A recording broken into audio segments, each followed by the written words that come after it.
Alright, I'm just going to be touching on some history of the Asiatic peoples and the goings-on in the Middle East, and, well, it's called the Middle East, but it's west of the Asiatic peoples. So I'm going to start by saying, okay, Jesus Christ was born in the Middle East, Bethlehem, which is near Jerusalem, and after his life, death, and resurrection, he spread out to the whole world. Okay, so that means right there around the Red Sea and Egypt, and there's Palestine where supposedly the land of Israel is.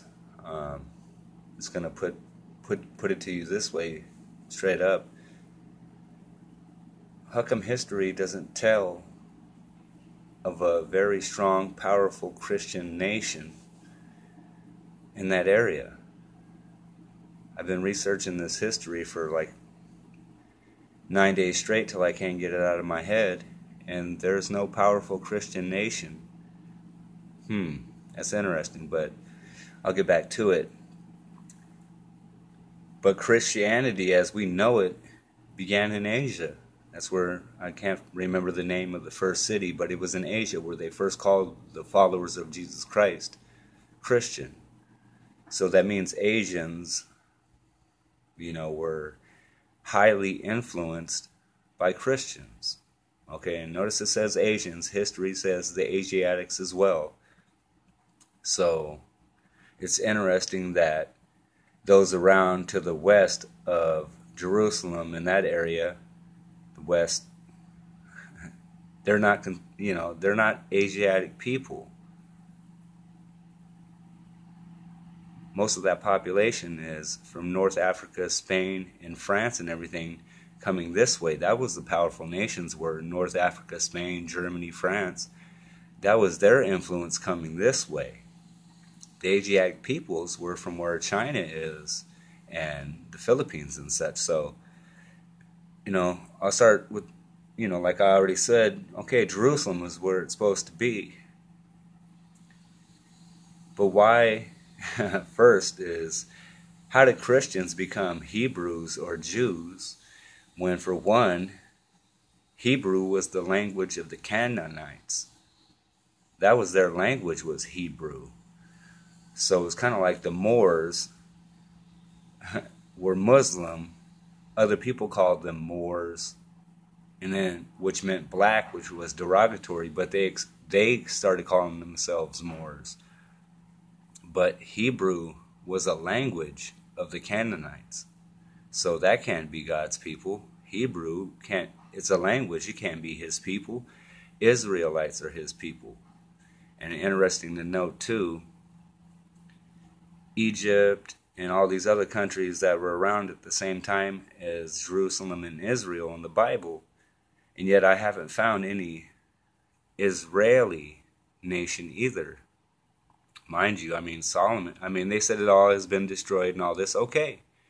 But history, as you guys will see soon enough, is starting to paint a different picture about what the populations were like and where they came from.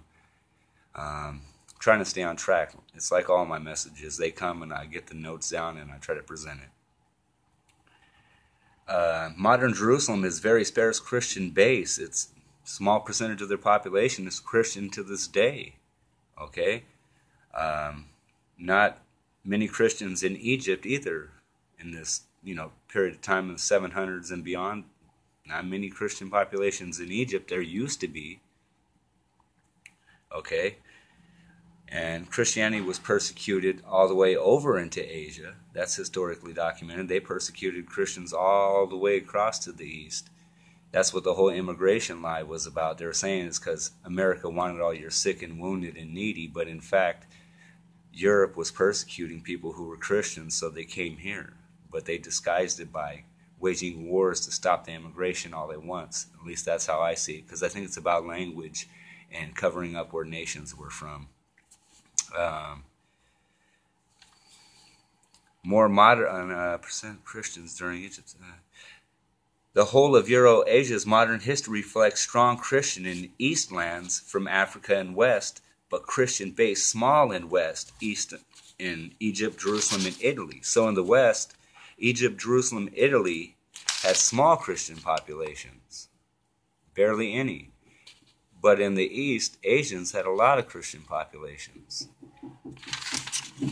And it's been found archaeologically and anthropologically and such that Japan does have something to do with the Israelites, and so does China. That's why there's Muslim interest in those countries, because Japan and China and Alaska are powerful. They're very important. I'll touch on that a little bit. When the Christian base is how we judge, as for discovering identities, God's people must be Christian-based. If they're believers in Christ, they're Christian. So therefore, God's people have to be Christian-based country. Man, that's no doubt. That's God said his people believe in Jesus Christ. So, and I'll just point these countries out: Afghanistan, Turkey, Africa, Spain, Sweden, Europe, Germany, China, Japan. Japan's mostly neutral, Muslim, but it has new Christian. And the oldest Christian legacy is in Asia, which is Japan. It had this really old type of Christian belief of, I don't know, shamanism or something like that, and it's really old. Muslims are always the adversary. It was noted that Asiatics were the enemy of the Moors. It was like their arch enemy. So Muslim had to take over the Asiatic countries. Okay. That's North Africa, the far west peoples, not race. Spain, Germany, France, Italy, Middle East. They were one people. Pretty much the same environments they lived in as they went east, and same environments, you know. So the landscape will keep them looking similar in appearances. And the languages always varied. History notes language always spread out randomly. It's how the language is presented, how they give us the language, how they taught us the language. That's what counts. North Africa, Spain, France, Germany, London. Those are very old allies, very old allies. All races mixing this whole time. That's historically documented. So where does language point to for the oldest Christian text as being important? Asia. You know, Phoenicians, Asians, those who, these were the people that were building everything, the Phoenicians and the Asiatics. History in the 700s and beyond show tremendous untold Christian populations in China, Japan, Alaska. Russian was so-so. Philippines, and then it was taken over by Muslims, and still some Christians there. Korea, Tibet. There was Buddhist and Christian there. So they had more Christian history than the West, where Jerusalem and all the Jews and Hebrews proved for their claim was. They're not Christian, it's Judaism. They live by Mosaic laws, and aka not Christian. Zionists have a huge part in all this. I believe it's the Spaniards, North Africans, and England mostly that are pushing a lot of this European control. So more and more it's showing by DNA, anthropology, archaeology, geology, and many other sources that Haida Gwaii is the cradle after the flood. They're finding, some people are saying now they lived on the land bridge, and it's just starting to seem like it started farther that way as we go along towards Haida Gwaii. They're big Christian again there. Starting about 2012, Japan became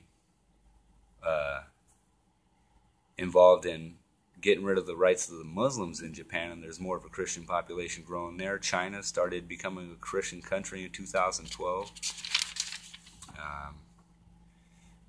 Just think about how the Asians from the 1700s and on have been treated. It's like Cambodia, Taiwanese, Polynesian, Hawaiian, Eskimos even got done dirty.